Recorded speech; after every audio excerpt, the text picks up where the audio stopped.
1999లో అంతకు ముందు కాలంలో తెలంగాణ అనుభవించినటువంటి బాధ సమాజమే ఒక భయంకరమైనటువంటి బాగా వస్తుంది కదా, మంచిగా ఉంది, వెనుకకి వినబడతలేదా?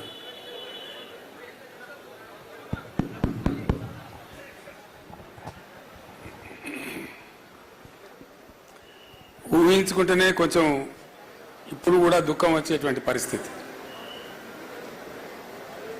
యావత్తు తెలంగాణ, ఇంచుమించుగా మొత్తం తెలంగాణ వరుస కరువులకు, వలసలకు, కరెంటు కోతలకు, ఆత్మహత్యలకు, చేనేత కార్మికుల ఆకలి చావులకు ఒక భయంకరమైనటువంటి దృశ్యంగా చాలా చాలా బాధ కలిగించేటువంటి, భరించలేనటువంటి అమానుషమైనటువంటి ఒక పరిస్థితికి లోనైన తెలంగాణ. నేను కూడా ఆ రోజు అధికార పదవులలో ఉన్నా, మంత్రిగా పనిచేసిన, ఎమ్మెల్యేగా పనిచేసిన, చాలా సుదీర్ఘకాలం పనిచేస్తాం. ఇప్పుడు లేరు మిత్రులు, కానీ కొద్దిపాటి పిడికడి మందిగా ప్రభుత్వాలలో కొనసాగుతున్నటువంటి మిత్రులు, అనేక హోదాలలో పనిచేసిన వాళ్ళం చాలా సందర్భాలలో కలిసి మా దుఃఖాన్ని పంచుకుని బాధపడేది. అసలు ఏం జరుగుతూ ఉంది, ఈ గడ్డ, ఈ ప్రాంతం గతి ఏమిటి? ఒక అగమ్య గోచరమైన పరిస్థితి, ఒక అసహాయ నిస్సహాయ స్థితి. ఏం జరుగుతుందో కూడా అర్థం కాదు.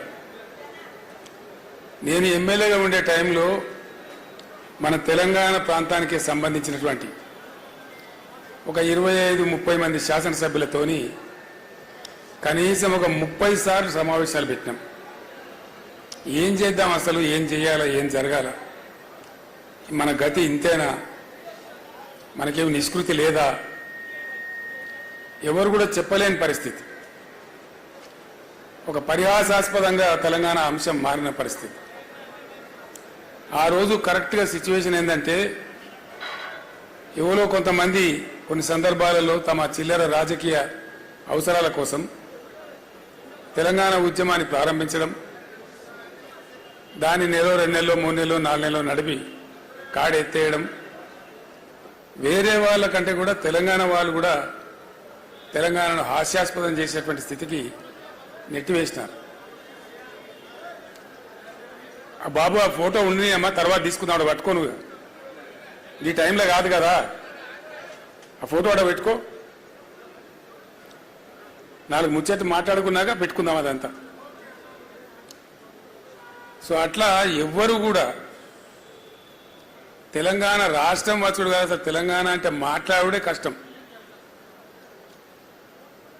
ప్రణయ భాస్కర్ అనే ఒక ఎమ్మెల్యే శాసనసభలో తెలంగాణ అంటే స్పీకర్, ఆనాడు ఉన్నటువంటి స్పీకర్, మీరు తెలంగాణ అనే పదమే మాట్లాడకూడదండి, వెనుకబడిన ప్రాంతం అని మాట్లాడండి అని, తెలంగాణ అనకూడదు అని స్పీకర్ స్థానం నుంచి ఉత్తర్వులు జారీ చేసేటువంటి దుస్థితి. అంటే ఎక్కడికి పోయింది తెలంగాణ?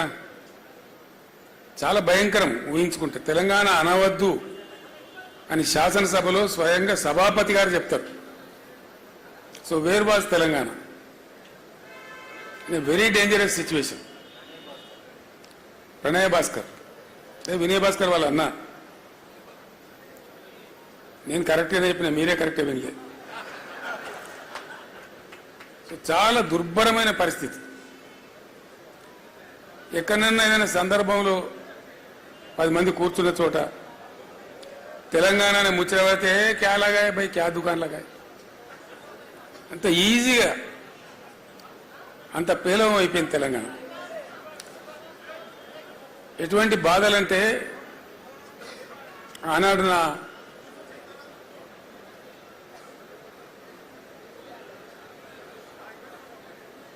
అడ్వైజర్గా, సహచరునిగా రాజీ లేని పోరాటం చేసినటువంటి మాన్యులు స్వర్గీయ జయశంకర్ గారు నాతో పాటు ఉండేది, అనుక్షణం ప్రతిక్షణం ఉండేది నాతో పాటు, అన్ని సందర్భాలలో ఉండేది. ఆయన ఎంత గొప్పవాడంటే చాలామంది జీవితంలో చాలా పనులు చేస్తారు, ఏదో ఒక స్టేజ్లో రాజీ పడిపోతారు, ఎందుకు పడతారో తెలియదు. కఠోరమైన సిద్ధాంతాలు నమ్మినటువంటి కొంతమంది పెద్దలు కూడా ఒక సందర్భం వచ్చేటప్పటికీ ఆ సిద్ధాంతాన్ని పక్కకు పెట్టి కూడా కొన్ని పనులు చేస్తారు. ప్రొఫెసర్ జయశంకర్ గారికి ఉన్న ఒక గొప్పతనం ఏంటంటే ఆయన ఆజన్మ తెలంగాణవాది, ఆజన్మ అన్కాంప్రమైజ్డ్ తెలంగాణ ఫైటర్, అన్డౌటెడ్లీ. ఎందుకంటే ఒక 14-15 ఏళ్ళు సుదీర్ఘంగా ఆయనతో పాటు నేను కలిసి పనిచేసిన కాబట్టి అనేక సందర్భాలలో ప్రయాణంలో కావచ్చు, ప్రస్థానంలో కావచ్చు, చర్చలలో కావచ్చు, ఎంత గొప్పవాడు ఆయన అంటే ఈ టైంలో నేను ఆయన స్మరించుకోకుండా ఉండలేను. అట్లాంటి మనుషులు అరుదుగా ఉంటారు ప్రపంచంలో. ఎక్కడి నుంచి ప్రారంభమైంది సార్ మీ ప్రస్థానం అంటే హైదరాబాద్ స్టేట్గా ఉన్నప్పుడు, అక్కడ ఆంధ్ర రాష్ట్రం ఉన్నప్పుడు నిజాం రాజు పెట్టినటువంటి పాఠశాలలు ఉండేవి మన దగ్గర. మల్టీపర్పస్ హై స్కూల్స్ కావచ్చు, మరొకటి కావచ్చు. మర్కజీ స్కూల్ అని ఒకటి ఉండేది వరంగల్ టౌన్లో. ఆ మర్కజీ స్కూల్లో ఆయన విద్యార్థిగా ఉండే టైంలో ఆంధ్ర ప్రాంతం నుంచి ఉన్నటువంటి ఆనాటి అయ్యదేవర కాళేశ్వరరావు వగైరా వగైరా వ్యక్తులు వచ్చి తెలంగాణ ప్రజలను మానసికంగా సిద్ధం చేయడానికి కొన్ని ప్రయత్నాలు చేసేవారు. దానిలో భాగంగా ఆయన వచ్చి మీ తెలంగాణ భాష మొత్తం చెడిపోయింది, కులిపోయింది, మీ తెలంగాణ భాషలో బాగా ఉర్దూ ఉంటుంది, మీది స్వచ్ఛమైన తెలుగు కాదు అని ఒక హేళన చేసినట్టుగా మాట్లాడుతూ మీరు సంస్కరించబడాలి, మిమ్మల్ని సంస్కరించడానికి మేము ఆంధ్ర ప్రాంతం నుంచి వస్తాం అంటే వీళ్ళు లేచి జై తెలంగాణ అని చెప్పి పిడికిలు బిగించి రాళ్ళు విసిరేస్తే మొట్టమొదటి లాఠీ చార్జ్ అక్కడ జరిగింది వరంగల్లో ఆ విద్యార్థుల మీద.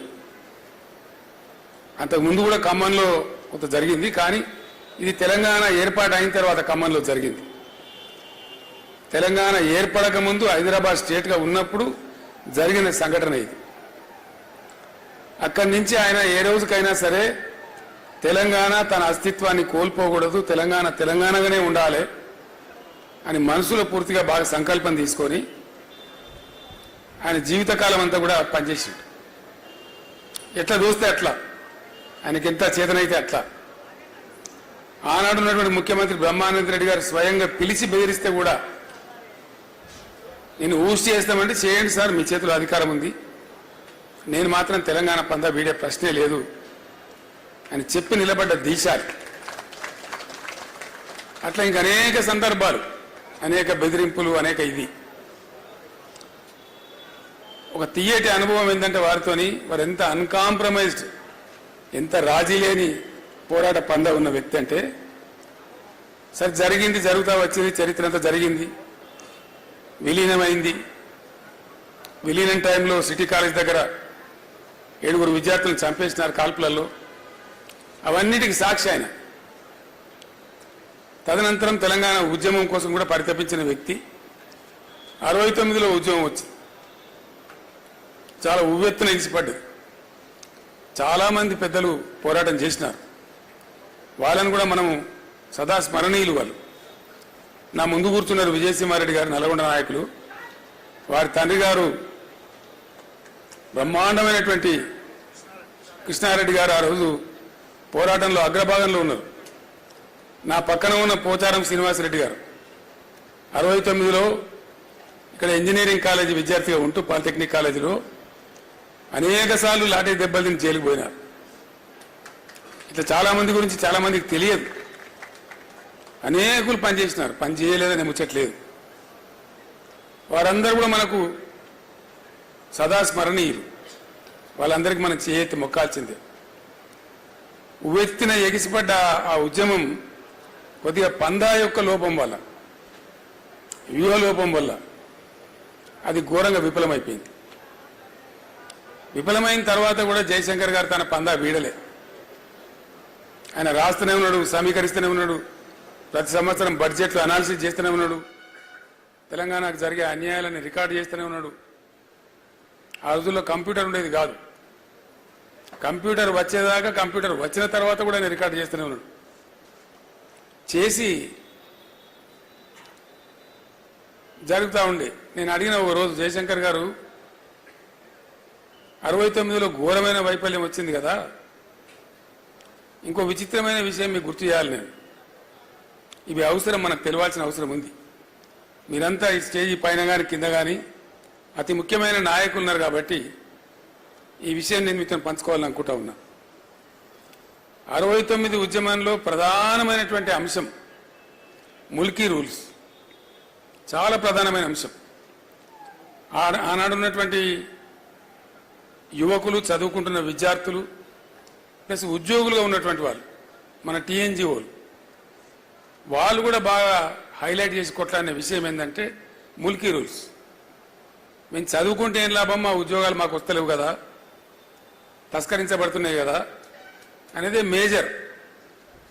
నీళ్ళ విషయంలో అప్పుడు కాలాలు కొంచెం బాగుండేది, వర్షాలు బాగా కురిసేది.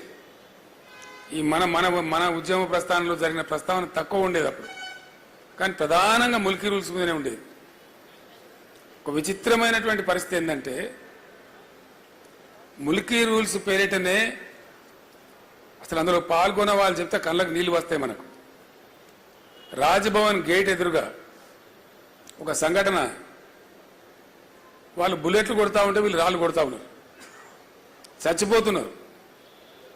ఇంద్రవల్లిలో గిరిజనులు ఏ విధంగా కొట్లాడినరో, పోలీసు తూటా వస్తా ఉంటే మరో 10 మంది ఉరుకుతా ఉన్నారు, తూటాకు ఎదురుగా తూటా వస్తుంది, నేను చస్తా అని తెలిసి కూడా. అంత ఆవేశపూరితంగా ఉద్యమం జరిగింది. చచ్చిపోయినారు, 8-9 మంది చచ్చిపోయినారు ఆ రైలు పట్టాల మీద పడి, రాజ్భవన్ ఎదురుగానే. అంత బాగా జరిగింది. సరే, ఉద్యమం సమసిపోయింది, తెలంగాణ రాలేదు. ఉద్యమ సందర్భంలో కొత్త పొటమరింపు. ఉద్యమం అయిపోయిన తర్వాత పివి నరసింహారావు గారిని ముఖ్యమంత్రి పెట్టినారు. పివి నరసింహారావు గారు ముఖ్యమంత్రిగా ఉన్నారు. ఆయన కూడా తెలంగాణ బిడ్డ. ఆయన 2 రాష్ట్రాలు కలవాలని ఉండే ఆయనకు పాపం, విశాలాంధ్రలో ఏదో గొప్ప జరుగుతుందని ఆయన కూడా ఆశపడ్డాడు. కానీ మోసం జరిగింది, ఆయన మనసులో ఉంది. ముల్కీ రూల్స్కు సంబంధించిన అంశం పోరాటం నుంచి, ఉద్యమ రూపం నుంచి పోయి లీగల్ బ్యాటిల్గా మారి సుప్రీంకోర్టులో పెండింగ్లో ఉంది. కరెక్ట్గా 73లో పివి గారు ముఖ్యమంత్రిగా ఉండే టైంలో సుప్రీంకోర్టు తీర్పిచ్చింది తెలంగాణకు అనుకూలంగా. Mulki rules shall continue for Telangana అనగానే ఆంధ్రాలో జయాంధ్ర మూవ్మెంట్ పెట్టింది. జయాంధ్ర ఉద్యమం పెట్టి చాలా ఘోరంగా జరిగింది. అది కూడా అక్కడ కూడా 60-70 మంది చనిపోయినారు పోలీస్ కాల్పులలో, వందలాది వేలాది మంది అరెస్టులు అయినారు. చాలా ఒక 5-6 నెలల పాటు బీభత్సంగా జరిగింది. అది కూడా మళ్ళీ ఢిల్లీ ఆ ఆంధ్ర ప్రాంతంలో జరిగిన ఉద్యమాన్ని మాత్రమే పరిగణలోకి తీసుకొని సుప్రీంకోర్టు తీర్పును కాలరాస్తూ రాజ్యాంగ సవరణ చేసింది. నేను ఎందుకు చెప్తున్నా ఈ అంశం ప్రధానంగా అంటే 69లో ఉద్యమం కూలిపోయి నిరాశకు గురైన తెలంగాణ ఇక లెవ్వలే. ఏ ముల్కీ రూల్స్ కోసమైతే రాజ్భవన్ గేట్ కాడ 8-9 మంది విద్యార్థులు చచ్చిపోయే పరిస్థితి వచ్చిందో, అంత ఆవేశపూరితంగా జరిగిందో, ఒక్క విద్యార్థి కాలేజీ లేడండి, యూనివర్సిటీ లేడు. నేను చిన్న పిల్లవాడిని 9వ తరగతిలో ఉన్నప్పుడు సిద్దిపేటలో బై ఎలక్షన్ వస్తే అప్పటి టీపీఎస్ అధ్యక్షుడు మదన్ మోహన్ గారు అక్కడ పోటీకి వచ్చారు. డాక్టర్ చెన్నారెడ్డి గారు తదితరులతో వచ్చి మా ఇంట్లోనే క్యాంప్ ఉన్నారు వాళ్ళు. మేమంతా వాళ్ళకు భోజనాలు పెట్టేది. పెద్దలు వస్తే మన ఇళ్లలో జనరల్గా ఇంటి వాళ్ళతోనే వడ్డిస్తాం కదా, అట్లా వడ్డించండి, నా చేయితోనే వడ్డించండి. నేను చెన్నారెడ్డి గారికి, రాజారాం గారికి, రాజమౌళి గారికి, అంజయ్య గారికి, ఆనాటి చెన్నారెడ్డి గారి ఉద్యమ సహచరులు ఎందరైతే ఉండరో నేను వడ్డించిన వాళ్ళందరికీ. అట్లా జరిగింది. ఆ టైంలో ఉప ఎన్నికలు కూడా గెలిచినారు. ఇక్కడ నారం జనార్దన్ రావు గారు గెలిచినారు, సిద్దిపేటలో మదన్ మోహన్ గారు గెలిచినారు, చెన్నారెడ్డి గారి నాయకత్వంలో 14-11 ఎంపీలు గెలిచినారు. అయినా కూడా ఆనాడు ఉన్నటువంటి ఇందిరాగాంధీ కనికరించలేదు. కానీ మళ్ళీ అదే ఆంధ్ర ప్రాంతంలో ఉద్యమం వస్తే సుప్రీంకోర్టు తీర్పును కూడా కాలరాసి కర్కశంగా రాజ్యాంగ సవరణ చేసి ముల్కీ రూల్స్ను రద్దు చేసినారు. రద్దు చేస్తే కలిగిన బాధ ఏంటంటే ఉద్యమ స్వరూపాన్ని మనం ఒకసారి ఎనాలిసిస్ చేస్తే ఇక్కడ ఎవ్వడు కుయ్యమనిలే కుట్టుకుమనిలే, అంత నిస్తేజం అయిపోయింది తెలంగాణ. అసలు మాట్లాడిన లేడు. ఆనాడు ఆమోస్ గారు అని చెప్పి టీఎన్జీఓ నాయకుడు ఉండేవాడు, టీఎన్జీఓ అధ్యక్షుడు. ఆయనను కూడా చాలా భయంకరంగా వేధించినారు. పీడీ యాక్ట్ పెట్టినారు, ఉద్యోగం తీసేసినారు, ఎక్స్పెల్ చేసినారు, నెలల తరబడి జైల్లో పెట్టినారు. కానీ ఆయన రాజీ పల్లె. ఆమోస్ గారు కూడా, ఆయన కూడా గొప్ప పోరాట యోధుడు. టీఎన్జీఓలు నిజంగా చాలా గొప్పవాళ్ళు. ఎందుకోసం అంటే టీఎన్జీఓకు చాలా మందికి తెలియదు ఈ విషయం. బ్యాచిలర్ క్వార్టర్స్ ఉంటారు కదా మొజాంజాయి మార్కెట్లో, ఆ బ్యాచిలర్ క్వార్టర్స్ కట్టింది ఎవరంటే నిజాం రాజు. ఆ రోజు టీఎన్జీఓలు పోయి అడిగితే నిజాం రాజు ఒక ఆఫీస్ కేటాయించినాడు. ఎక్కడ? Bachelor quarters. ఇప్పుడు కూడా ఉంది ఆ ఆఫీస్ టీఎన్జీఓలకు. గాంధీ భవన్ పక్కన ఉండే ఆఫీస్ అని అనుకుంటారు చాలా మంది తెలియక. ఈవెన్ నౌ టీఎన్జీఓలకు ఆ కార్యాలయం ఉంది. సో ఆనాటి ఎవరే వాళ్ళకు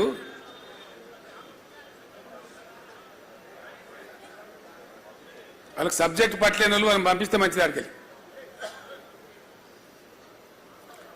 ఆ టీఎన్జీఓ కార్యాలయం ఇప్పుడు కూడా ఉంది. తమాష ఏంటంటే ఆంధ్రప్రదేశ్ ఏర్పడి 58 సంవత్సరాలు ఆంధ్రప్రదేశ్గా కొనసాగినా టీఎన్జీఓలు మాత్రం వాళ్ళ ట్యాగ్ తీసేసుకోలేదు. ఎంతమంది ముఖ్యమంత్రులు గివ్ ఏ బిగ్ హ్యాండ్,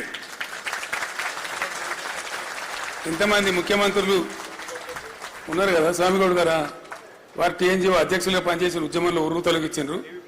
దేవి ప్రసాద్ గారు ఉన్నారు. వాళ్ళు ఎన్నడూ కూడా ఆ టీఎన్జీఓ ట్యాగ్ తీసేయలే. ఒకటే స్టేట్ కదనా, ఎందుకయ్యా మళ్ళీ తెలంగాణ పేరు మీద ఉద్యోగ సంఘం అంటే మేము తెలంగాణ ఉద్యోగ సంఘంగానే ఉంటాం, మంచి అయినా సరే చెడ్డ అయినా సరే అని ఉన్నటువంటి ఒక గొప్ప సంఘం టీఎన్జీఓ సంఘం. కొద్దిమంది అంటే జయశంకర్ లాంటి వాళ్ళు, టీఎన్జీఓ లాంటి వాళ్ళు అక్కడోళ్ళు తమ పట్టు మీద ఉన్నారు. మనసులో ఉన్న భావాన్ని అట్లా పెట్టుకొని ఉన్నారు. దిక్కుమొక్క లేకపోయినా ఉన్నారు. ఇట్లా ఉండే తెలంగాణ. నేను జయశంకర్ గారిని అడిగిన, సరే ఉద్యమం ఆరిపోయింది, ఎక్కడో లేకుండా అయిపోయిండు, ముల్కీ రూల్సే రద్దు చేస్తే మాట్లాడేవాళ్ళు లేకుండా పోయిండు, మరి మీరు ఏం చేశారు సార్ అని అడిగిన. ఏం లేదు, లెక్కలేసుకుంటూ కూర్చున్నా, ఎక్కడన్నా సుఖదగి పడేట్టు మీటింగ్ పిలిస్తే పోదుంటి, అందులో భాగంగా మీ దుబ్బాక కూడా వచ్చినా అని చెప్పిండు ఆయన. మీ దుబ్బాక ప్రాంతమే కదా, అక్కడ కూడా వచ్చినా అని చెప్పిండు. ఎంతమంది వద్దరు మీ మీటింగ్లో కొని అడిగిన నేను. ఓ 15 మందో 10 మందో 20 మందో వచ్చేది. అక్కడికే మేము తృప్తి పడేది అనడాలి. ఎందుకు ఆ ఉద్యమ ఆ సభలు ఎందుకు కొనసాగించారు అంటే ఆయన నికార్సైన తెలంగాణ వాది కాబట్టి నాతో ఒక మాట చెప్పిండు. ఏనాటికన్నా ఓ కేసీఆర్ లాంటి ఒక రాకపోతాడా తెలంగాణకు? వచ్చే నాటికి ఎవడన్నా ఒకడు వస్తే తాలూకాకు 10 మందో 15 మందో రెడీగా ఉండాలి తెలంగాణ వాదులు అనే దాంతో మేము కొనసాగించినాము.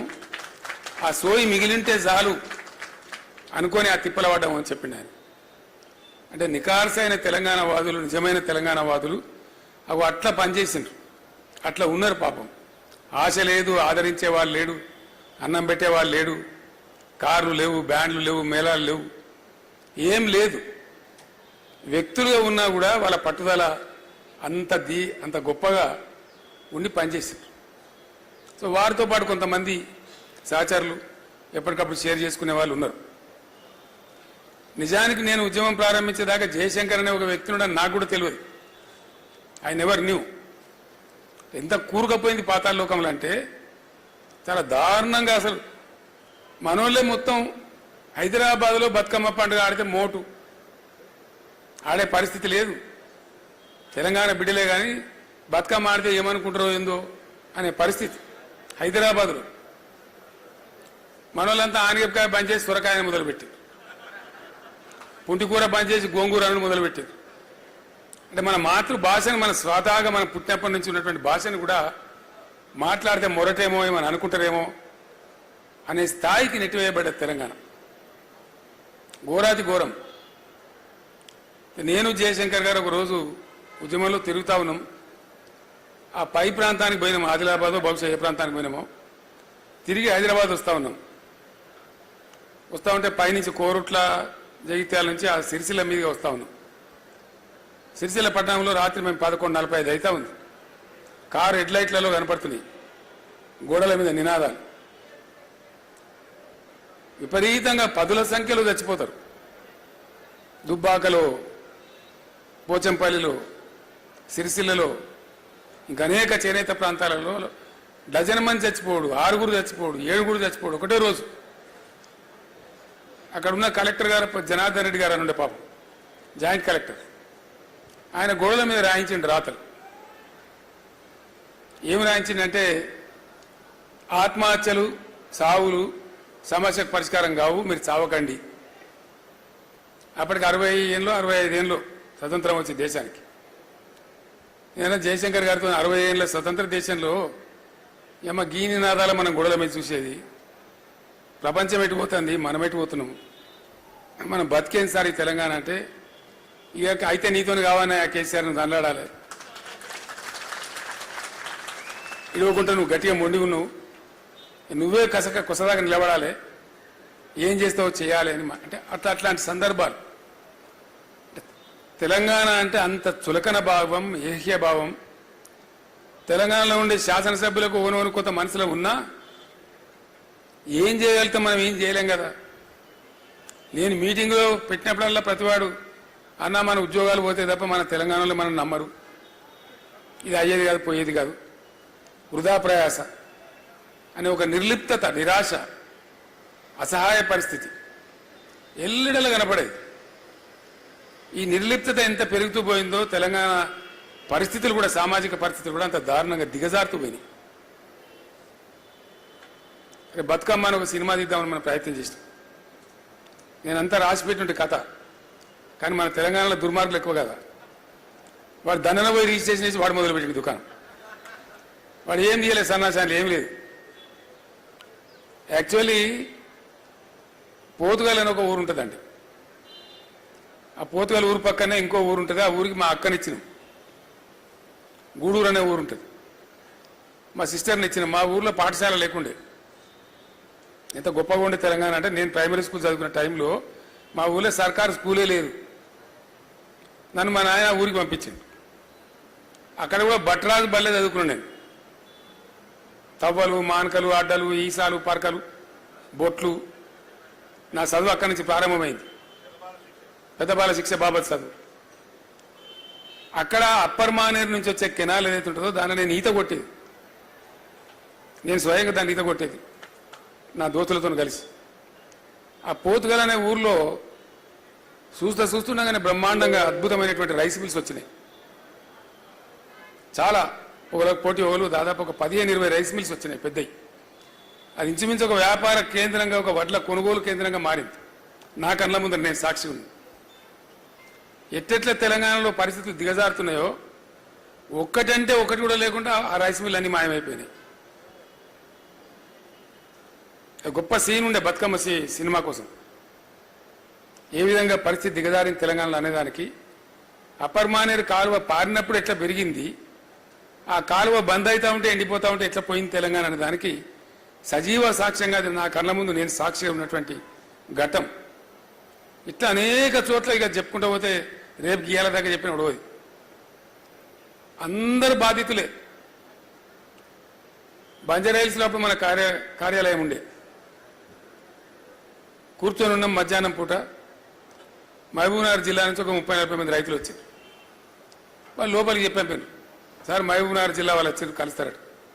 సరే రమ్మని హాళ్ళకి పోయి నేను హాళ్ళకి పోయి మంది ఎక్కువ ఉన్నాను వాళ్ళని పిలుచుకొని ఛాయ్కి దాటి కూర్చొని ఏం సంగతి అంతా బాగున్నారంటే ఇక ఏం బాగున్నాం సార్ బతకలేక హైదరాబాద్కి వచ్చినాం. ఏం చేస్తారు హైదరాబాద్లో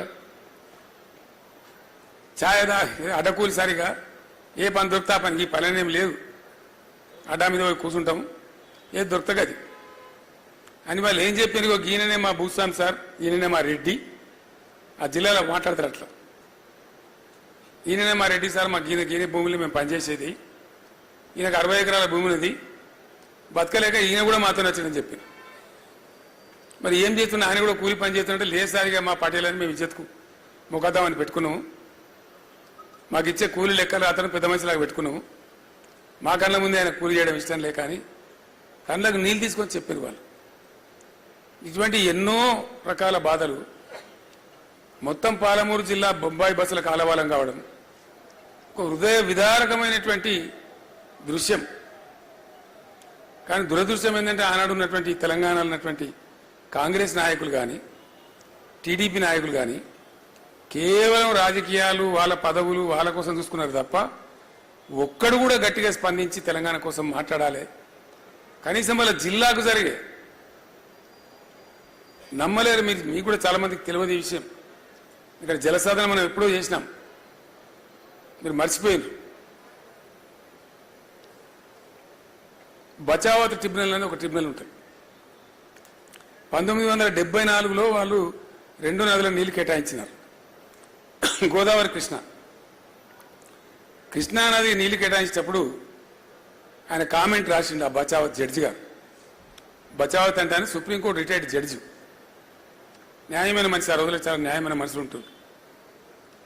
ఆయన ఏం రాసిందంటే ఈ తెలంగాణ ప్రాంతం ఇంకో రాష్ట్రంలో కలవకపోతే బాగా అభివృద్ధి చెందేది కనీసం మీ ప్రాంతానికి నీళ్ళు ఇవ్వమని వాడు దరఖాస్తు పెట్టాడు కూడా దిక్కులేడా అడిగేటోడే లేడు అని మేము చూడలేక మాకు చూడబుద్ధి అయితే లేదు. ఈ పరిస్థితి చూస్తున్న బాధ అవుతున్నది. ఈ కరువు జిల్లా ఇది కరువెక్కున్నది కాబట్టి ఈ మహబూబ్ నగర్ జిల్లాకు ఒక 17 టీఎంసీలు కేటాయిస్తున్నాము. దీనికి వంకలు కుంటి సాగులు పెట్టి ప్రభుత్వాలు ఎగ్గొట్టద్దు ఖచ్చితంగా ఈయన్నే కట్టాలి ఈ జిల్లానే కట్టాలి ప్రాజెక్ట్ అని కండిషన్ పెట్టి జూరాల ప్రాజెక్టుకు ఒక 17 టీఎంసీలు కేటాయించాడు. దాన్ని ముట్టినోడు లేడు పట్టినోడు లేడు అడిగినోడు కూడా లేడు. ఇక తెలంగాణలో ముఖ్యమంత్రులు కానీయగానే పోదురు. అయితే 6 నెలలకే దుకాణం పెట్టి ఏడాదికి దించేసాడు. దానికి పివి సాబును కూడా అట్లే దించేసారు. అందరిని దించేశారు. ఆయన వాళ్ళే 3 చెన్నారెడ్డి అంజయ్య పివి నరసింహారావు గారు వాళ్ళని కూడా బతకనీయలే ఏదో సాకు పెట్ట దించేయ. చివరికి అంజయ్య గారు ముఖ్యమంత్రి అయిన టైంలో ఆయనకు మనసులో ఉన్న ప్రేమకమాన పోయి అందరికి అధికారులకు చెప్పి జూరాలకు ఫౌండేషన్ వేసిండు ఆయన. ఇక తర్వాత కట్టిండ్రు. కడితే ఏమైందంటే అది సీ అండ్ ఎంజాయ్ అంతే నీళ్ళు వస్తాయి పోతాయి. కర్ణాటకది కొంత భూమి మునిగింది వాటి నిండా నింపునే నీళ్లు ఇక కాలువ దవ్వరు నీళ్లు వారాయి ఏం లేదు. గులాబీ జెండా ఎగిరేదాకా కూడా జూరాల పరిస్థితి అదే అట్లే ఉండే. ఉన్న ఆర్డీఎస్ కాలువను నాశనం పట్టించిండ్రు. 85,000 ఎకరాలకు ఉన్నటువంటిది మొత్తం 10,000 ఎకరాలకు వచ్చింది. జూరాలనేమో జస్ట్ సీ అండ్ ఎంజాయ్ నీళ్ళు వస్తూ ఉంటాయి పోతూ ఉంటాయి ఏం లేదు మనకి పట్టిదే పిక్నిక్ పోయినట్టు. మన దానిలో ఉంటుంది కానీ మనది కాని ప్రాజెక్ట్ అది. అప్పుడు నేను చాలా భయంకరంగా దాడి పెట్టి పాలమూరు సభలో గర్జిస్తే అప్పుడు మోకాళ్ళ మీద ఊరికి అప్పుడున్న ప్రభుత్వం కర్ణాటకకు డబ్బులు చెల్లించి అప్పటి నుంచి జూరాలను నింపడం కాలువ కింద సాఫ్ చేయడం అనేది స్టార్ట్ అయింది. ఆర్డీఎస్ కూడా అప్పటిదాకా అడిగిన వాళ్ళు లేడు పడుచుకున్న వాళ్ళు లేడు మాట్లాడిన తెలంగాణలో మరి ఆ జిల్లా నుంచి ఎమ్మెల్యేలు లేరా ఎంపీలు లేరా మంత్రులు లేరా అంటే ఉన్నారు కానీ బానిసలు కట్టు బానిసలు నోరు తెరిచే ధైర్యం లేదు. ఆర్డీఎస్ కూడా జూరాల లింక్ కెనాల్ని పెట్టి దాని దుకాణం మొదలుపెట్టినారు. ఇట్లా అనేక అనుభవాలు నేను చేసిన ఆర్డీఎస్ పాదయాత్ర తర్వాత కొన్ని ఫలితాలు. హాలియాటు కోదాడ పాదయాత్ర చేస్తే లెఫ్ట్ కెనాల్ మీద నాగార్జున సార్ లెఫ్ట్ కెనాల్ మీద కొంత రిలీఫ్ అప్పుడు విజయసింహారెడ్డి గారి నాయకత్వం వహించండి దానికి. అప్పుడంతా కూడా అక్కడ కుడి కాలువకు ఫ్రీ ఎడమ కాలువకేమో కరెంటు ఛార్జీలు. నల్లగొండ సభలో గర్జించిన నేను సమైక్య రాష్ట్రంలో సమగ్రాభివృద్ధి అంటే ఇదేనా ఒకటే ప్రాజెక్టుకుండే ఒక కాలువకు ఒక రీతి ఇంకో కాలువకు ఇంకో నీతా ఇంకెందుకు ఉండాలి తెలంగాణ ఆంధ్రప్రదేశ్లో మాట్లాడితే అప్పుడు తెల్లారి మంత్రి వచ్చి మిర్యాలగూడలో మీటింగ్ పెట్టి లేదు లేదు రేపటి నుంచిగా ఇది కూడా మేమే కడతాం బిల్లులు గవర్నమెంటే కడతామని చెప్పారు. అంటే తెలంగాణలో నాయకులు లేరా ఎమ్మెల్యే లేరా అంటే ఉన్నారు. అందుకే నేను తిట్టేది కదా అప్పుడు దద్దమ్మలు శాతగాని వాళ్ళు సవటలని. నేను వట్టి కాదు, అయినా నేను కారుకూతలు గుయ్యలేదు, చేతగాని వాళ్ళని తిట్టేది. ఇంకా 3 మాటలు నేను మాట్లాడలేదు. దానికే కేసీఆర్ భాష నా మీద బదనాం కూడా పెట్టేది. సరే దాన్ని నేను తిప్పి కూడా కొట్టేది. అంటే అంత కూరుకపోయి అంత పాతాళంలో అయ్యకు కాకుండా అవని కాకుండా ఎవరికి కాకుండా ఉన్న తెలంగాణ చాలా భయంకరం, దిక్కుదోసని స్థితి. 5గురం కలిసి తెలంగాణ గురించి మాట్లాడదాం కూర్చుందామనంటే ఏం దుకాణం పెట్టిన తీవా అనుకుంటా ఓడు. ఇక తెలంగాణకు ఒక పత్రిక లేదు, ఒక టీవీ లేదు. ఇక వాళ్ళు రాసిందే రాత, గీసిందే గీత, అదే వార్త. అంత అయోమయ స్థితి. అప్పుడున్న ముఖ్యమంత్రి ఆయన అప్పుడే గెలిచిండు. 29 మంది ఎంపీలు, ఆయన ఎన్డీఏ కన్వీనర్. 20 ఏళ్ళు నేనే అధికారం ఉంటానని ప్రకటిస్తున్నాడు. ఆ టైంలో నేను మొదలు పెట్టాలి ఉద్యమం. ఇవాడు రాడు, ఇవాడు మాట్లాడాడు, ఇక్కడ ఇవాడు దిక్కులేడు. అవతల 5 సంవత్సరాలు నెట్ అధికారంలో ఉండే పవర్ఫుల్ ఉన్నటువంటి కేంద్రం కూడా తన చేతిలో పెట్టుకున్న ముఖ్యమంత్రి. ఏం తెలంగాణ అయితే గిల్లి పడేస్తాం ఆయన లెవెల్లో ఉన్నటువంటి ముచ్చట. ఆ సందర్భంలో చాలా మంది మిత్రులకు తెలియదు, అప్పటి ప్రభుత్వం వ్యవసాయ విద్యుత్ శక్తి ఛార్జీలు పెంచి 3 సంవత్సరాలు వరుసగా 15% పెరుగుతుందని ప్రకటిస్తే బాలమల్లి నా మిత్రుడు ఉన్నాడు. ఆ బాలమల్లిడా ఆడున్నాడు. ఆయనకు ఈ బాలమల్లి సిద్దిపేట కౌన్సిలర్గా ఉండే, తర్వాత పెద్ద నాయకుడు అండి, అది వేరే సంగతి.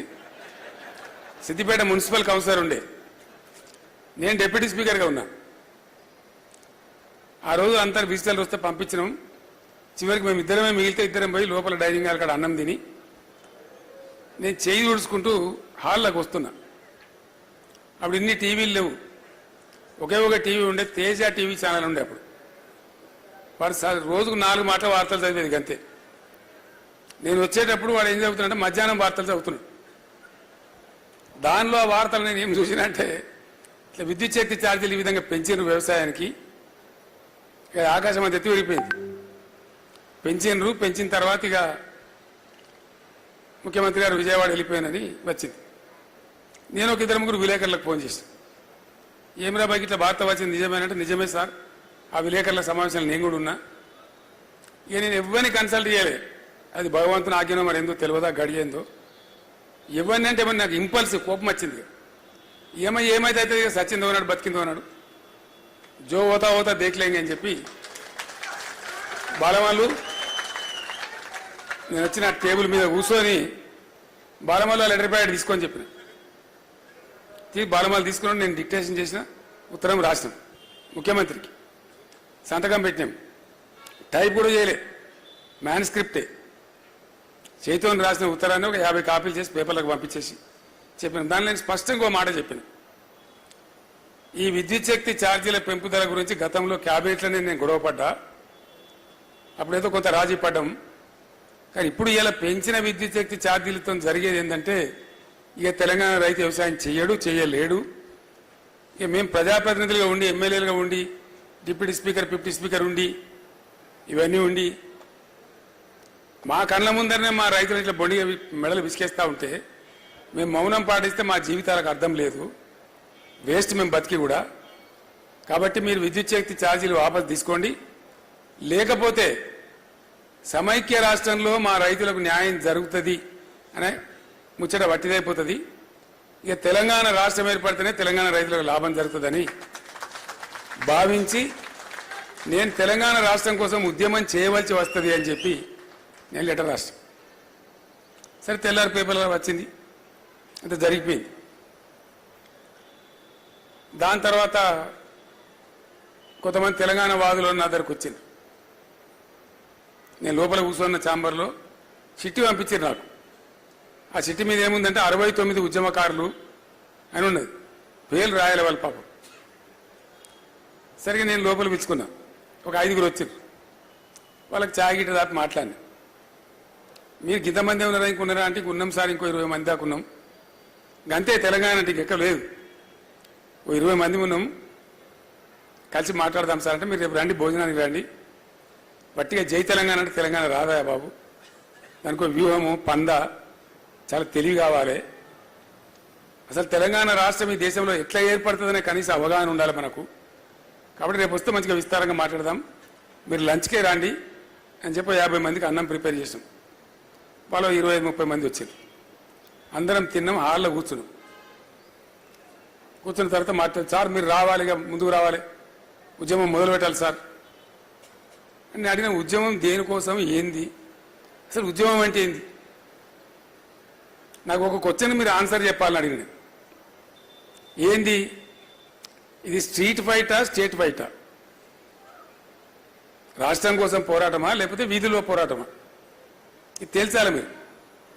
స్ట్రీట్ ఫైట్ అయితే నేను ఎందుకు, నాకు అర్థం కాదు. ఓ 10 మంది కాలేజీ పోరగాళ్ళు 20 రాళ్ళు అయితే అయిపోయాయి.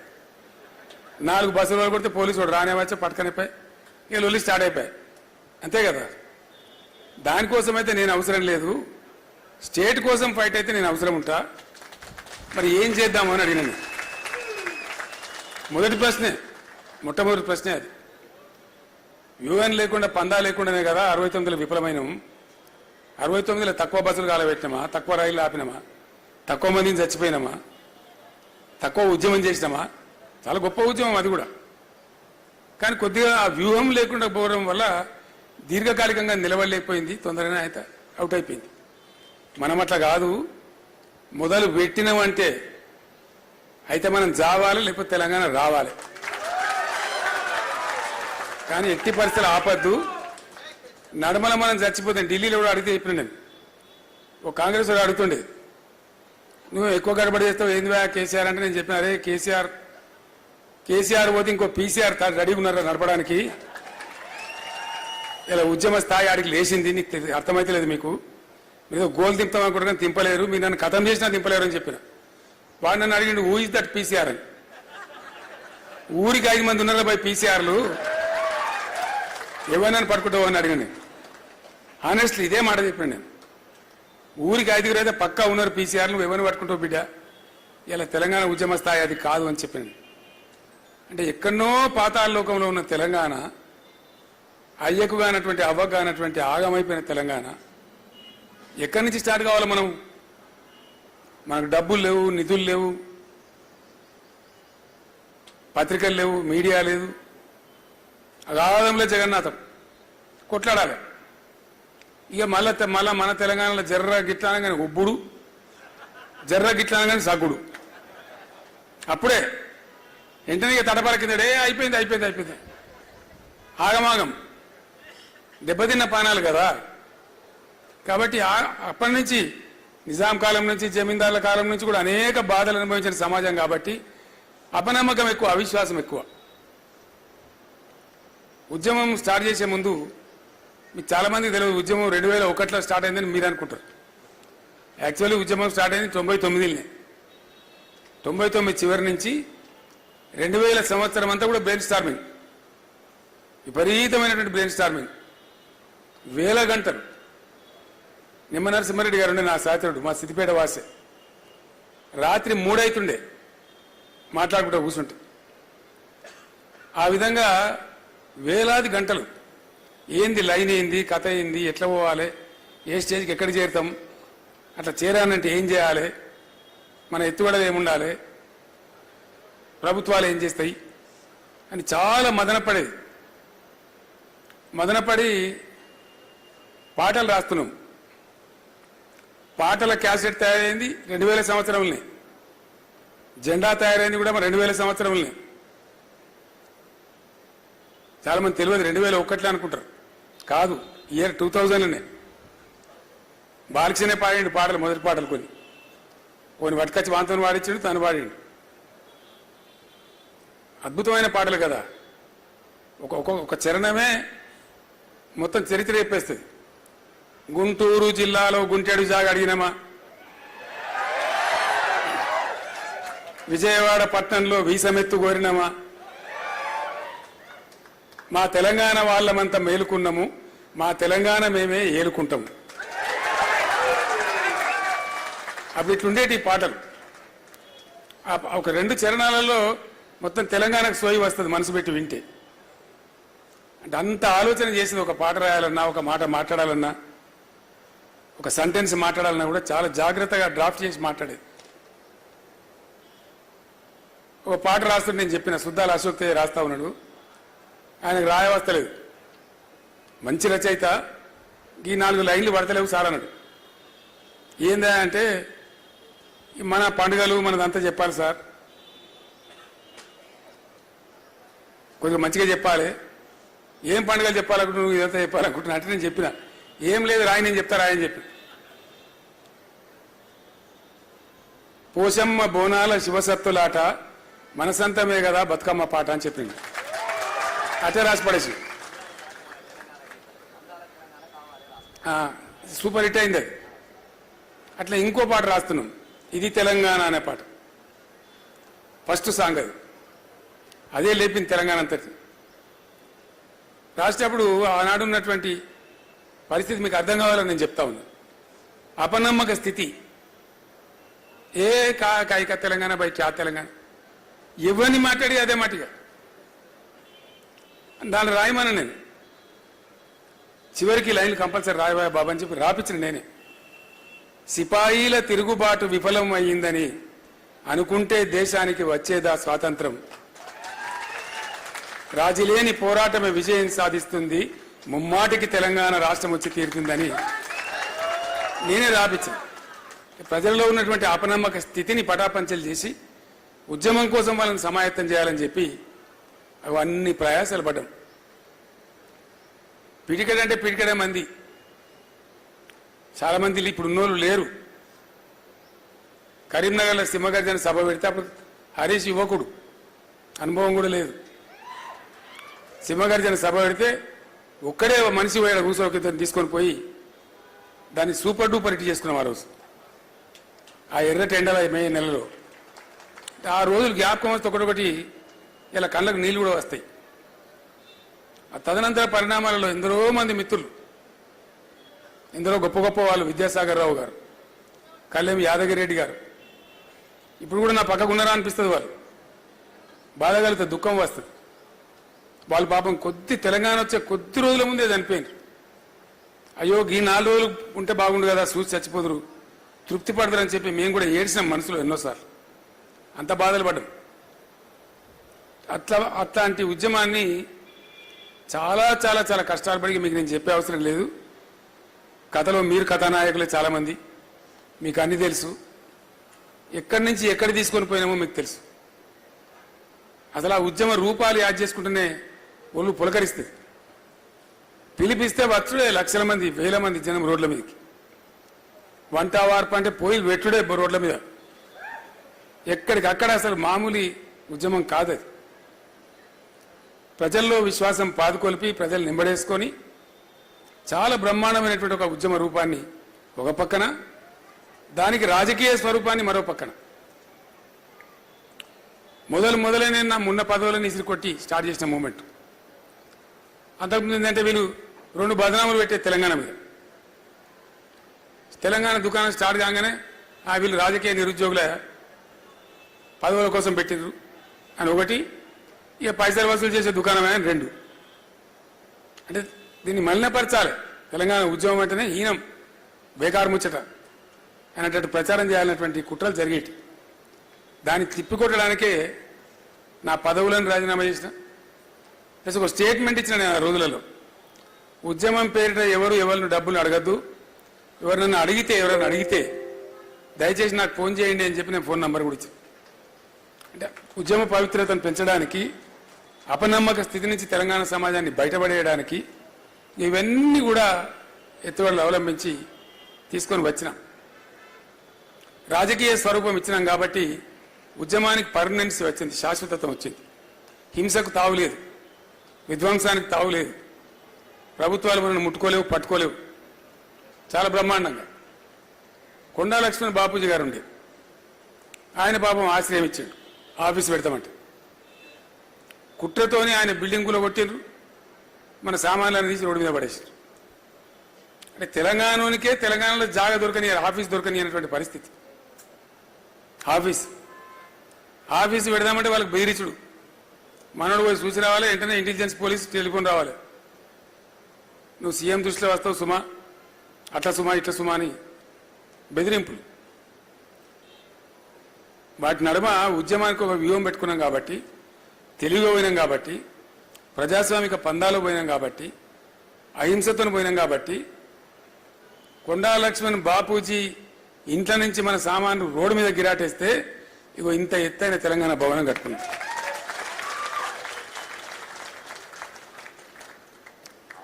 ఆ నైపుణ్యంతో మలుచుకుంటూ వచ్చినాం కాబట్టి, లేకపోతే పాసిబుల్ అయ్యేది కాదు. ఉద్యమానికి పర్మనెన్సీ వచ్చేది కాదు, ఎప్పుడో ఎగిరిపోయేది. సో అట్లా అనేక ఆటుపోట్లను, అనేక విషయాలను ఎప్పటికప్పుడు తర్కించుకొని, చర్చించుకొని, మాట్లాడుకొని దాన్ని అంతా కూడా తీసుకొని వచ్చినాం. అనేక పర్యాయాలు రాజీనామా చేసినాం. జయాలు వచ్చినాయి, అపజయాలు వచ్చినాయి. జయం వచ్చినాడు పొంగిపోలేదు, అపజయం వస్తే కుంగిపోలేదు.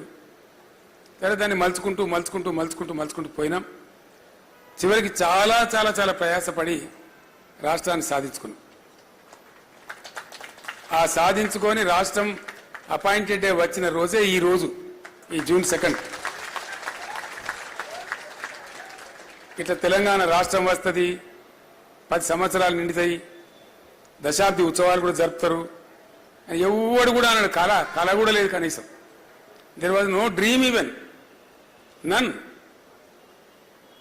అట్లా ఉన్న తెలంగాణ 15 సంవత్సరాల సుదీర్ఘ పోరాటం. మీరందరూ మార్చుకోవాలి, ఇక 14 ఏళ్ళు 13 ఏళ్ళు కాదు, 99 నుంచి 2004 దాకా 15 ఏళ్ళు పక్క ఉద్యమం, తర్వాత 10 ఏళ్ళ పరిపాలన, 25 సంవత్సరాల సుదీర్ఘ ప్రస్థానం ఈ గులాబీ జెండాది.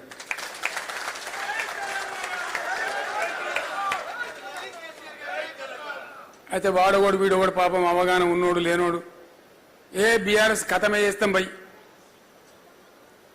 మోకాలంత ఎత్తులేనోడు కూడా మాట్లాడుతుంది.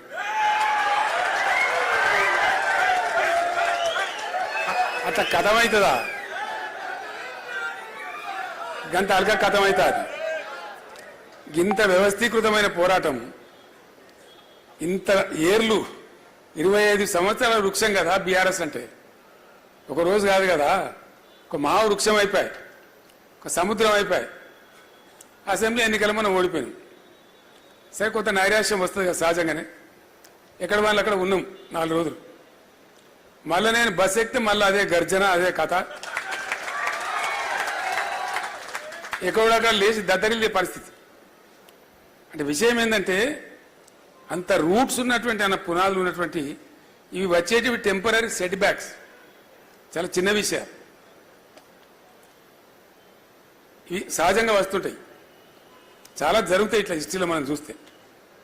మనకన్నా ముందు కూడా 10 ఏళ్ళు కాంగ్రెస్ అపోజిషన్లో ఉండే కదా, మరి కథం అయిపోయిందా? కాలే కదా, మళ్ళా ప్రభుత్వానికి వచ్చింది కదా. అట్లనే గ్యారంటీగా మళ్ళీ రేపు వచ్చేది బీఆర్ఎస్ 100%. మొన్న ఒకడు వచ్చింది నా దగ్గరికి, 100%, దాని డౌట్ కూడా అవసరం లేదు. మొన్న ఒకడు నా దగ్గరికి వచ్చింది ఏదో సందర్భంలో, మాట్లాడుకుంటూ అంటుండు, సార్ ఇప్పుడు ఎలక్షన్ గిట్ట జరిగితే మనకు 105 సీట్లు వస్తాయి సార్ అంట. ఇప్పుడు జరిగితే ఎందువల్ల వస్తున్నది ఆ మాట? దానికి కారణం ఏంది? నిష్కారణంగా ఏది రాదు. తప్పకుండా ప్రతి దాని వెనుక, ప్రతి ప్రొవొకేషన్ వెనుక, ప్రతి థాట్ వెనుక ఒక సందర్భం ఉంటుంది, విషయం ఉంటుంది. మనం ఏం చేసినాం? డంబాచారాలకో, పిఆర్ స్టంట్లకో, పిచ్చి పిచ్చి కథలకో కాకుండా తదేక దీక్షతోని వెనుకబడ్డ ఈ తెలంగాణ, ఆగమైన ఈ తెలంగాణ ఎట్లన్నా చేసి గడ్డకు పడాలి, ఒక ఆ పని చేసినాం మనం 10 ఏళ్ళు. నిరంతరం అదే పని. నీళ్ళ ప్రాజెక్టులు కావచ్చు, మంచినీళ్ళు కావచ్చు, కరెంటు కావచ్చు, పేదల సంక్షేమం కావచ్చు, అన్ని సామాజిక వర్గాల యొక్క మంచి పనులు కావచ్చు, చాలా అద్భుతంగా చేసినాం మనం. దాని ఫలితాలు వచ్చినాయి. రైతు బంధు ఇస్తేదో వాటికి పిచ్చోళ్ళ లెక్క ఓట్ల కోసం ఇయ్యలే. ఒక అవగాహనతోని వ్యవసాయ స్థిరీకరణ కోసం ఇచ్చినాం. దాంతో 18.32 తెలంగాణ జిఎస్డిపిలో 18.32 అగ్రికల్చర్ సెక్టర్ నుంచి వస్తూ ఉండే. చేప పిల్లలు పంపిణీ చేస్తుంటే కాంగ్రెస్ వాళ్ళని అభాషణ చేసిన అసెంబ్లీలో. కానీ 30,000 కోట్ల రూపాయల చేప పిల్లలు అమ్ముకున్నారు మనోళ్ళు. గొర్రె పిల్లలు పంపిణీ చేస్తూ ఉంటే కూడా అపహాస్యం చేసిండ్రు. ఎక్కడో అడుగు భాగంలో ఉన్న తెలంగాణ షీప్ క్యాటిల్లో దేశంలో నెంబర్ 1 స్థానానికి పోయినాం మనం. అట్లా ఎన్నిట్లా బాయి కాడికి పోదామంటే భయపడి పాము కడుతుందో తెలుగడుతుందని భయపడ్డ తెలంగాణ. ఎంతో మంది పాము కాడు కూడా చచ్చిపోయిన తెలంగాణ 2014 ముందు. దర్జాగా కాలు మీద కాలేసుకొని నడింట్లో పండుకొని పొద్దుగాల ఛాయ్ తాగి నాష్టా చేసి పొలం బారిందా లేదని రైతు పోయి ధీమాగా చూసే తెలంగాణ తయారు చేసినాం మనం. ఎస్, డెఫినెట్గా గ్రామీణ ఆర్థిక వ్యవస్థను మొత్తం పరిపుష్టం చేసినాం. ఇవన్నీ అర్థం కాకుండా పెన్షన్ల పేరు కావచ్చు, రైతు బంధు పేరు కావచ్చు, మరొకటి కావచ్చు వేల కోట్ల రూపాయలు గ్రామీణ ప్రాంతాలకు పంపు చేసినాం. ఎంత బాగా ఉండే మన పల్లెలు, ఎంత అద్భుతంగా తయారైనుండే. హరితహారం చెట్లతోని, పల్లె ప్రకృతి వనాలతోని, క్రీడా ప్రాంగణాలతోని, పల్లె బాట పట్టణ బాట, పల్లె ప్రగతి పట్టణ ప్రగతి కార్యక్రమాలతోని ఎంత మంచి గ్రామాలు తయారైనుండే. ఇండియాలో ప్రతి గ్రామ పంచాయతీకి ట్రాక్టర్న రాష్ట్రంలో ఏదిరా అంటే ఒక తెలంగాణ. ఇండియాలో ప్రతి ఊర్లో పార్కున్న రాష్ట్రం ఏదిరా అంటే తెలంగాణ. జిఎస్డిపిలో నంబర్ 1 ఎవరు అంటే తెలంగాణ. పర్ క్యాపిటల్ నంబర్ 1 ఎవరు అంటే తెలంగాణ. పరిశుభ్రమైన నీళ్ళు ఇచ్చినోడు ఎవరు అంటే తెలంగాణ. నిరంతరంగా 24 గంటల కరెంట్ ఇచ్చినోడు ఎవరు అంటే తెలంగాణ. ఇట్లా ఎన్ని నంబర్ 1 ఉన్నాం మనం? అన్నీ ఉన్నాం. అయినా అప్పుడప్పుడు కొంత విషపు గాలి వస్తుంది. కొన్ని విష ప్రచారాలకు, అత్యాశలకు, అడ్డగోలు హామీలకు ప్రజలు అప్పుడప్పుడు భ్రమిస్తారు. ఆ భ్రమలోనే అనుకోకుండా కొంత శాతం అటు జాపిన చెయ్యి 1.8% తోని మనకి ఎన్నికల్లో డిఫీట్ వచ్చింది. అది ఒక మాట నేను మీ అందరితో మనవి చేస్తా ఉన్నా. చాలా దృఢ సంకల్పం మనకు ఉండాలి. గులాబీ జెండా పుట్టిందే తెలంగాణ సమాజ రక్షణ కోసం. ఖచ్చితంగా గులాబీ జెండా పనిచేసిందే రాష్ట్రం తెచ్చే విషయంలో కానీ, ప్రభుత్వం నడిపే విషయంలో కానీ అదే పని చేసినాం. మనం ఇంకో పని చేయలే, డెడికేటెడ్గా చేసినాం. ఇప్పుడు కూడా మన కర్తవ్యం అదే ఉండాలని చెప్పి నేను మీతో కోరుతా ఉన్నా. ఈ దశాబ్ది ఉత్సవాలను పురస్కరించుకొని రేపు కూడా మనం పనిచేయవలసింది ఏంది? రాజకీయం అంటే, పాలిటిక్స్ అంటే మేము అధికారంలో ఉంటేనే పాలిటిక్స్ అనేది తప్పు. రాజకీయం ఒక నిరంతర ప్రవాహం. ప్రజలు ఏ పాత్ర ఇస్తే ఆ పాత్రలో పనిచేయాల్సిందే. ఒకసారి పవర్లో ఉండొచ్చు, ఒకసారి అపోజిషన్లో ఉండవచ్చు, కానీ పని చేస్తూ ఉండాలి. అప్పుడే ఆ సంస్థకు విలువ ఉంటుంది, ప్రజాక్షేత్రంలో గరిమ ఉంటుంది. కాబట్టి ఎట్లా ఉన్నా ప్రజల కోసం పనిచేయడమే మన కర్తవ్యం. 100కు 100% ఈరోజున్న ప్రభుత్వం వేసే తిర్రిమొర్రి వేషాలు, వాళ్ళు పాల్పడుతున్న చర్యలు నాకే చాలా ఆశ్చర్యంగా ఉంది. మొత్తమే కరెంటు లేని తెలంగాణ నేను ముఖ్యమంత్రి అయినప్పుడు ఉండే. ఘోరమైన కరెంటు బాధ. దాన్ని బాగా చేసినాం, 9 ఏళ్ళు నడిపినాం. అసలు అద్భుతం కదా. కరెంటు పోవడం అనేది లేకుండా మనం కూడా మర్చిపోయాం. జనరేటరు, ఇన్వర్టరు, కన్వర్టర్లు అని మాయమైపోయింది. అటువంటి తెలంగాణ. మళ్ళీ వాళ్ళకి అదనంగా ఎన్టీపీసీ నుంచి 1600 మెగావాట్ల విద్యుత్ కూడా వచ్చింది. అయినా మళ్ళీ వాళ్ళ అశక్తత ఏందో, అసమర్థత ఏందో నాకు అర్థమైతే లేదు. నిన్న కూడా ఎక్కడో పట్టణంలో, హైదరాబాద్లో అర్ధరాత్రి పోయి రోడ్డు మీద జనం పోయి గడబడి చేశారు. ఏదో సిటీలో ఏదో భాగంలో. ఊళ్ళు కాదు నేను, హైదరాబాద్ సిటీలో కూడా బాచ్పల్లి ఘోరంగా ఫోటోలు వస్తూ ఉన్నాయి, వార్తలు వస్తూ ఉన్నాయి టీవీలలో. వాళ్ళు ఏదో ఉల్టా మాట్లాడుతున్నారు. మన ముఖ్యమంత్రి అంటే హరీష్ రావు పోయి లైన్ మీద పనిచేయిస్తాడు. ఇప్పుడు హరీష్ రావు ముఖ్యమంత్రి, రేవంత్ రెడ్డి ముఖ్యమంత్రి రాష్ట్రానికి? ఎవడు ముఖ్యమంత్రి? ఒక ముఖ్యమంత్రి స్థాయిలో వ్యక్తికి అట్లా మాట్లాడచ్చునా? అంత పేలవమైన మాటలు. లక్ష్మయ్య గారు నా కోపానికి వచ్చి స్టేట్మెంట్లు అన్నారు, అతను నీకు పనిచేసుడు శాతం అవుతుందా అని. ఎందుకంటే ఇంత అద్భుతమైనటువంటి పథకాలు కొన్ని, అంత బాగా వచ్చిన కరెంటు ఎట్లా ఫెయిల్ అవుతుంది అసమర్థత కాకపోతే. మిషన్ భగీరథ మొత్తం యుఎన్ఓ కాడికెళ్ళి మెచ్చుకున్న పథకం. ప్రతి ఇంట్లో నల్లా పెట్టి పట్టణ ప్రాంతాలలో రూపాయికి కనెక్షన్ ఇచ్చి చాలా చాలా గొప్పగా జరిగిన కార్యక్రమం, ప్రజల అనుభవంలో ఉన్న కార్యక్రమం. అది ఎట్లా కింది మీద అయితే నాకు అర్థం కాదు. తెలివి తక్కువతనం కాకపోతే దీన్నంతా ఏమనుకుంటారు ప్రజలు? రైతు బంధు గదెట్లా బంద్ అవుతుంది, ఎందుకు ఆగం చేసుడు వాళ్ళని? దానికి ఆంక్షలు పెడతాం, కొంక్షలు పెడతాం. మీరు 10,000 ఇస్తే 15,000 ఇస్తామని వాగ్దానం చేయడం, తర్వాత దాన్ని భంగం చేయడం, పాత 5,000 కూడా ఇవ్వకపోవడం. ఏమనిపిస్తుంది ప్రజలలో? కాబట్టి ఇప్పుడున్న ప్రభుత్వానికి రోజులు దగ్గర పడ్డాయి. గ్యారంటీ మాట. ఎందుకంటే మెట్లు ఉంటాయండి, నువ్వు ఎక్కడ స్టార్ట్ చేస్తున్నావో పైకి పోతావు, దిగుడు స్టార్ట్ చేస్తే అడగతావు. గ్యారంటీ మాట, అది న్యాచురల్. దానిలో ఏం బ్రహ్మ పదార్థం లేదు, దాని పెద్ద సిద్ధాంతం ఉన్నది దాన్ని అర్థం చేసుకోవడానికి. వాళ్ళు స్టెప్ డౌన్ అవుతున్నారు, వాళ్ళు కిందికి అవుతున్నారు. అన్నిట్లో విఫలమే. కరెంటు రాదు, రైతు బంధు రాదు, మంచినీళ్ళు రావు, సాగునీళ్ళు రావు, పెన్షన్లు ఎగ్గొడతారు. 2 ఇస్తే 4 ఇస్తామని అర్రాసు పడలేక వాడి ముసలోళ్ళు నాగం పట్టించి ఆ 2 కూడా ఇయ్యక ఆయనతో జనవరి నెలలో ఒక నెల ఈత కొట్టింది. అప్పుడు ఏమొస్తుంది జనంలో? ఏం అభిప్రాయం వస్తుంది? సహజంగానే ఆ ప్లేస్లో మనం ఉంటే కూడా ఏమనుకుంటాం? ఇంత దోకానా అనుకుంటాం, అంతే కదా. సో ఇవన్నీ పరంపర జరుగుతూ ఉన్నాయి. నిన్న ఇంకోటి ఏంటంటే, ఇప్పుడు ఆ రైతులు నిరంతరంగా ఉండ్రి 9 ఏళ్ళు పాపం. అంతకుముందేమో పోలీస్ టౌన్లలో పెట్టి ఎరువు బస్తాలు అమ్మిండ్రు, లాఠీ చార్జీలు చేసిండ్రు. మనం వచ్చిన తర్వాత 60 కష్టం పడి ఆ బాధ తీసేసినాం. ఎప్పుడు పడితే అప్పుడు, ఏ రైతు ఎప్పుడు పడితే అప్పుడు పోయి ఇష్టం కొనుక్కోవచ్చు, పోవచ్చు, అసలు పరిశానం లేకుండే. మళ్ళీ ఇప్పుడు పాస్ పుస్తకాలు అవేంటి, ఆధార్ కార్డులు, మన్ను కార్డులు అన్ని చెప్పులు లైన్లో పెడుతుండ్రు. చెప్పులు లైన్లో పెడుతుండ్రు కాబట్టి మీరే పెట్టుతుంటారు. ఇత్తనాలు కుళ్ళద్దరితో కూడా అడిపోతారు కానీ గిట్ట తరగడన్నా, మనం దండం పెడితే కూడా చెప్పులు పెడతాడా? అంటే గింత చిలిపిగా, గింత చిల్లరగా ఏదో తీసి ఇట్లా మీరు అన్నారు కాబట్టి మీ మీదకే మళ్ళీ తిరిగి ఇసిరేస్తామన్నట్టుగా ఒక చీప్ పాలిటిక్స్తో మాట్లాడుతున్నారు తప్ప, నిజంగా బాధ నివారించాలి, అట్లా జరగకుండా చూడాలి అనే సోయి తప్పిన ప్రభుత్వం ఉంది ఇప్పుడు. ప్రతిదాన్ని ఒక చిల్లర రాజకీయం కింద చూడు. అద్భుతమైన కార్యక్రమం తెచ్చిన మనం దళిత బంధు, దాన్ని నిలిపేసిండ్రు. మీరు 10 లక్షలు ఇస్తే మేము 12 లక్షలు ఇస్తామన్నారు.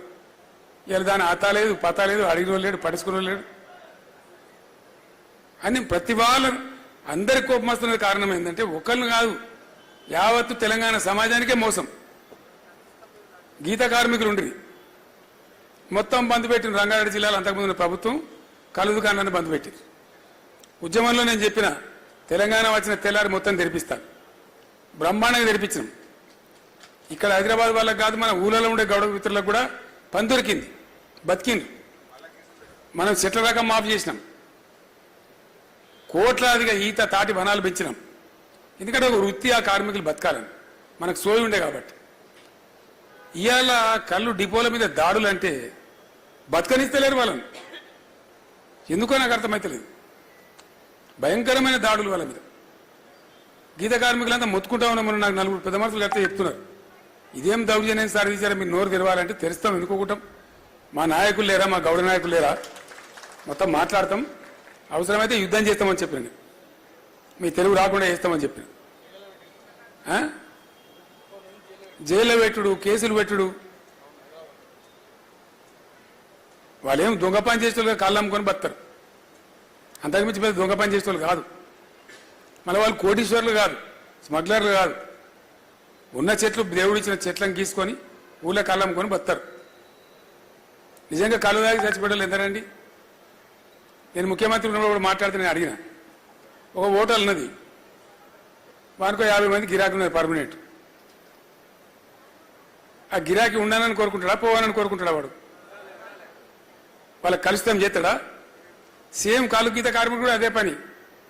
కళ్ళు దుకాణమైన నా గిరాకీ నాకు రావాలని చూస్తాడా, ఓడిపో రావాలని చూస్తాడా? కాబట్టి తప్పురా బాబా, భావన తప్పు.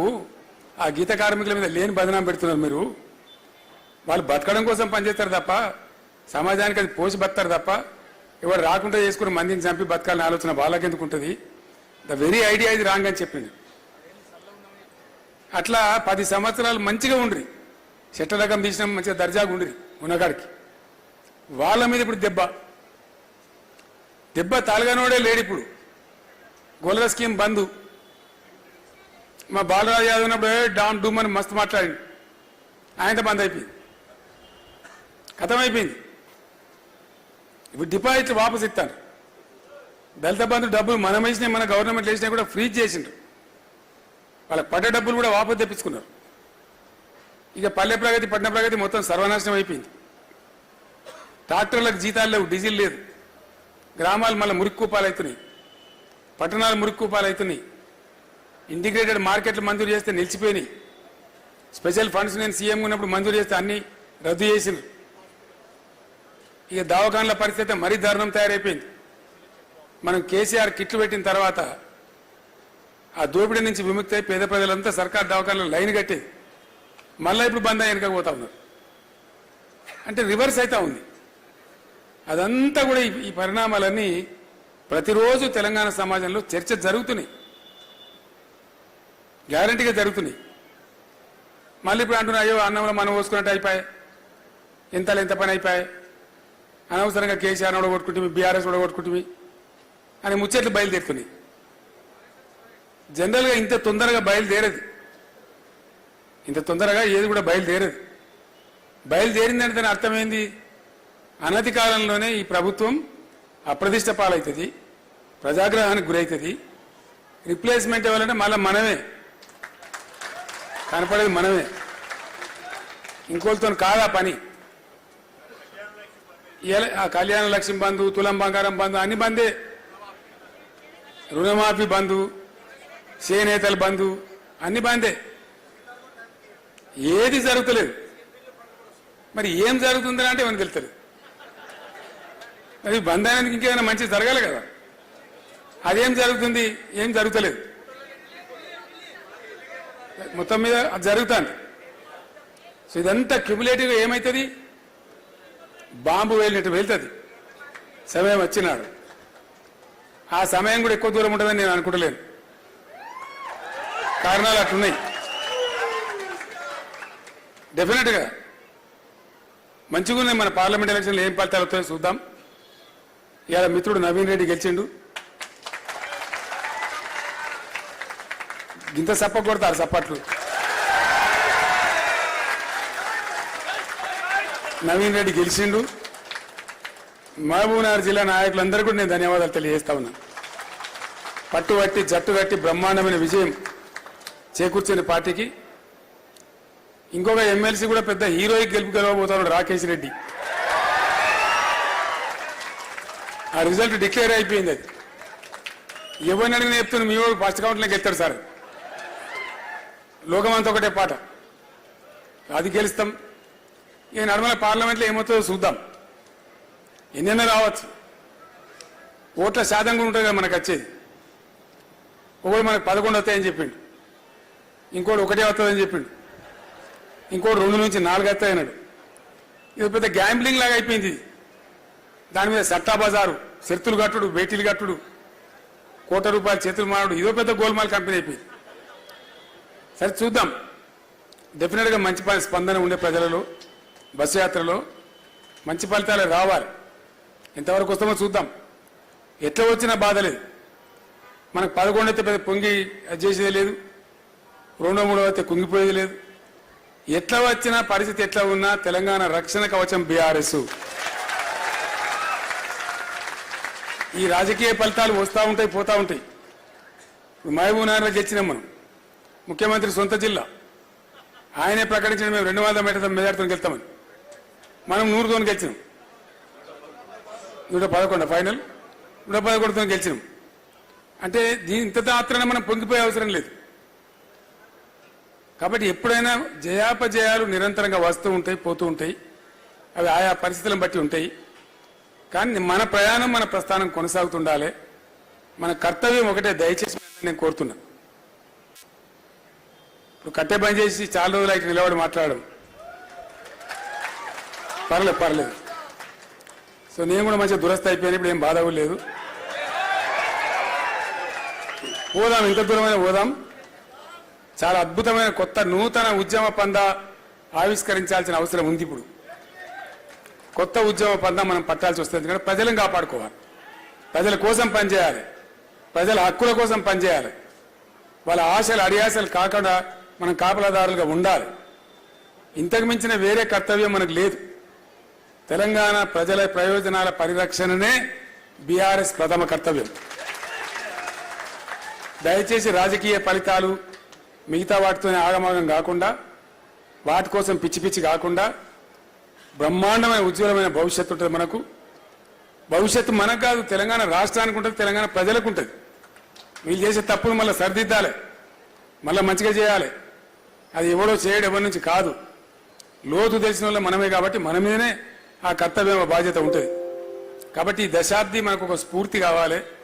ఈ దశాబ్ది వేళ అందరికి అన్నం పెడుతున్నారు కదా, పెడుతుండ్రా, ఏర్పాటు చేసిండ్రు కదా. రామారావు చెప్తున్న భోజనాలు ఉన్నాయట, దానికి ఇబ్బంది ఏం లేదు.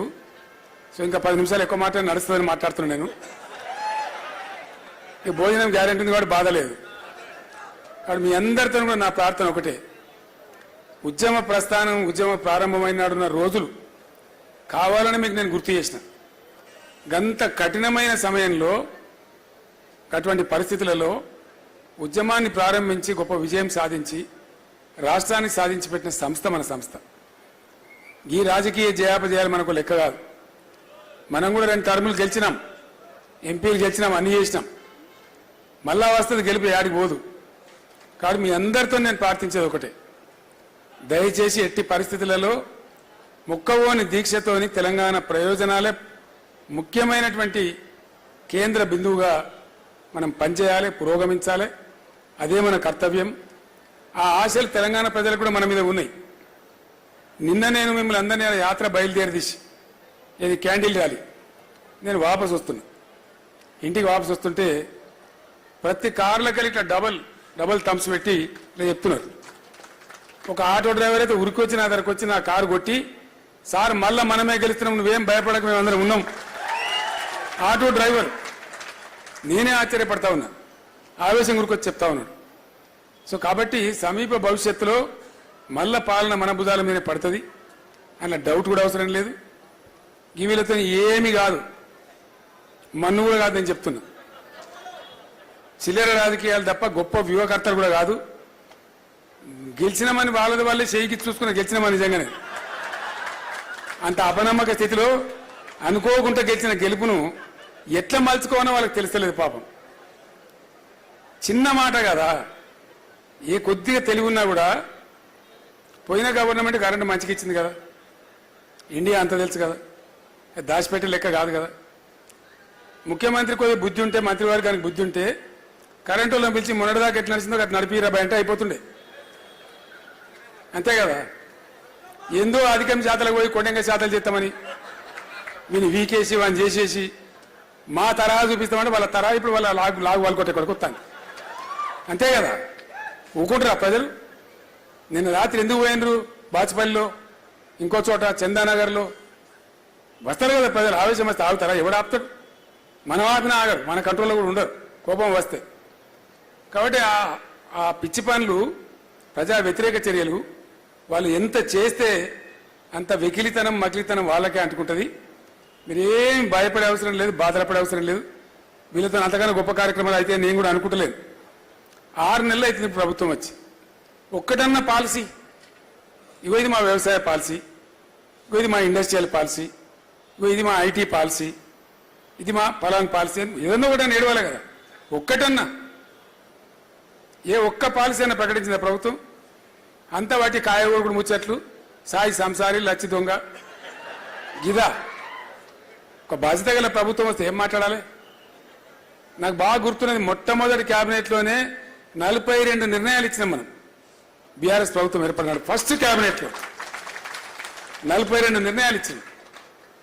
ఒక వ్యవసాయ పాలసీ తీసుకున్నామంటే పోచారం గారు అప్పుడు వ్యవసాయ మంత్రిగా ఉండిరి, ఆయనకు నేను లక్ష్మీపుత్రుడు అని పేరు కూడా పెట్టిన.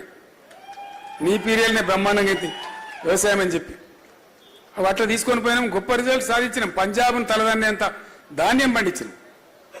అట్లా పట్టుబట్టి ఒక ఫలితం సాధించాలి. ఒక అద్భుతమైన ప్రజా విజయం కావాలి. ప్రభుత్వ విజయం ప్రజా విజయం కావాలి. అట్లా ఉండాలి. కానీ ఏం లేదు, వాటికనే డబ్బాలు రాలే చూపినట్టు వాటి లొల్లి తప్ప. ఇది లోగోనా? లోగో అనేది ప్రజల గుండె మీద ఉంటుంది కదా. ఆ రోజు మనం రూపకల్పన చేసినాం. ఏం చేసినా ఇంతకుముందు చెప్పిన కదా ఈశ్వర్ గారు, ఏం చేసినా పదుల సంఖ్యలో వందల సంఖ్యలో దానికి సంబంధించిన నిపుణులతో మాట్లాడి చేసినాం. మనం ఒక పాట రాస్తేనే 10 మందిని కూర్చుందాం. దళిత బంధు పాటలు రాస్తే బాలసేని రప్పించి ఓ 20 మంది కళాకారులను రప్పించి నా పొలం కాడ కూర్చొని ఫామ్లా ఒక వారం తిప్పలవాడు రాసినాం. ఒక సమిష్టి వ్యూహంతో చేసినాం తప్ప పొగరుతోని గర్వంతోని ఒంటరిగా మనం చేయలే. ఏ చిన్న పని చేసినప్పుడు అంత బాగా చేసినాం. అట్లా అనేక విషయాలు. సోదరుడు సాయి చంద్రుండే కళాకారు చనిపోయిండు. దళిత బంధు టైంలో కూడా అతనికే చెప్పి బాలసేనికి చెప్పి అందరిని పిలిస్తే చాలా కష్టపడి చేసినాం. ఒక పాట రాయనన్నా, ఒక మాట మాట్లాడనన్నా, ఒక భావాన్ని ప్రజల్లోకి తీసుకుపోవాలన్నా కళాకారులు కావచ్చు, మేధావులు కావచ్చు, ఆ రంగ నిపుణులు కావచ్చు, వాళ్ళతో చర్చలు చేసినాం. మనం ఆఫీసర్గా ఇష్టం వచ్చినట్టు చేయలే. అందువల్లనే మంచి ఫలితాలు వచ్చినాయి, కాంక్రీట్గా వచ్చినాయి. అన్ని వర్గాల ప్రజలకు ఆనందం ఉండే. ఇప్పుడు ఆ ఆనందాన్ని ప్రజలు కోల్పోయినామనే సంగతి ప్రజలకు తెలిసిపోయింది. మన డబ్బా కొట్టుడు కాదు. కాబట్టి ఎట్టి పరిస్థితుల్లో ఉజ్వలమైన భవిష్యత్తు మనకే ఉంటుంది, బీఆర్ఎస్కే ఉంటుంది. అట్లాని మనం ఇంట్లో పండుకోవద్దు. నూతన ఉద్యమ పందాన్ని ఆవిష్కరించి ప్రస్తుత పరిస్థితులలో ఏది సమంజసమో, ఏ కార్యాచరణ అనువైనదో దాన్ని ఆవిష్కరణ చేసి ముందుకు తీసుకుపోయే కార్యాచరణ త్వరలోపలనే తీసుకుందాం, దాన్ని నిర్ణయించుకుందాం. ఎన్నికలు ఉండడం వల్ల మన యొక్క వార్షికోత్సవాన్ని కూడా జరుపుకోవాలి. బీఆర్ఎస్ వార్షికోత్సవాన్ని ఏప్రిల్ 27 కరెక్ట్గా ఎలక్షన్ మధ్యలో ఉండే, అది కూడా జరిపే బాధ్యత మన మీద ఉంది. అందరిని పిలుచుకొని ఒక 2 రోజుల పాటు ఘనంగా మన వార్షికోత్సవం కూడా జరుపుకుందాం. బీఆర్ఎస్ వార్షికోత్సవం మిగతా కార్యక్రమాలకు అన్నిటికీ అందరం కలిసి సమిష్టి నిర్ణయం తీసుకొని రూపకల్పన చేసుకుందాం, ముందు కొనసాగుదాం. ఒకటే మాట నేను మీకు చెప్తా ఉన్నా, దేవుడిచ్చినటువంటి ఆయుష్ నాకు ఎంతవరకు ఉంటే అంతవరకు 100కు 100% చివరి శ్వాస వరకు కూడా తెలంగాణ కోసం పనిచేస్తే తప్ప ఎట్టి పరిస్థితుల్లో విశ్రమించే ప్రశ్న లేదు, విరమణ చేసే ప్రశ్న లేదు.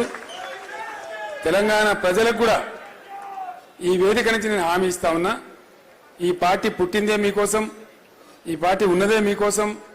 తప్పకుండా మీకోసం అడుగడుగున పోరాటం చేస్తుంది, ఎటువంటి త్యాగాలకైనా సిద్ధపడుతుంది తప్ప వేరే ఇంకో ఆలోచన లేదని చెప్పి మనవి చేస్తూ మరొక్కసారి 50 మంది తెలంగాణ ప్రజానీకానికి, మన గులాబీ సైనికులకు, ఉద్యమ సహచరులకు, అందరికీ అమరులైనటువంటి విద్యార్థులకు, మిత్రులకు, ప్రాణత్యాగం చేసిన పెద్దలకు, ప్రతి ఒక్కరికి కూడా తెలంగాణ ఉద్యమాభివందనాలు.